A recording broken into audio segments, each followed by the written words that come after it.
Αγάπη μου, σου γράφω ένα ποίημα. Θα ήθελα να ζήσω σε ένα κύμα, να με πάει και να με φέρνει και στη σκέψη σου να μπαίνει,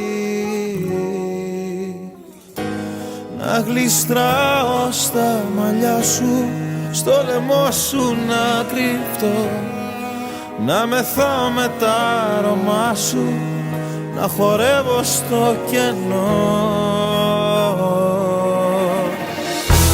Πάρε με μαζί σου στο πιο όμορφο όνειρο, πάνω στο κόρμι σου, στου φιλιού σου το βυθό.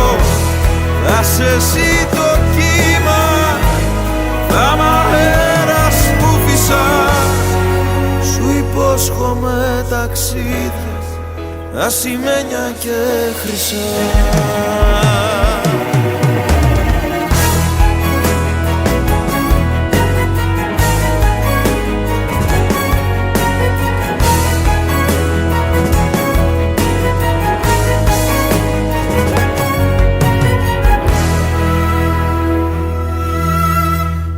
Αγάπη μου, στα δυο υγρά σου μάτια ανοίγονται θλιμμένα μονοπάτια. Μες στη θλίψη θα βαδίσω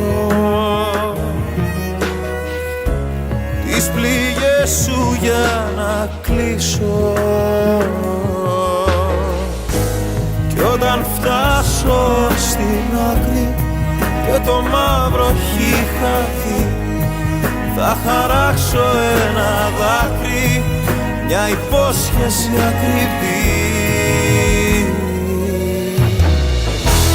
Πάρε με μαζί σου στο πιο όμορφο όνειρο, πάνω στο κόρμι σου, στου φιλιού σου το βυθό.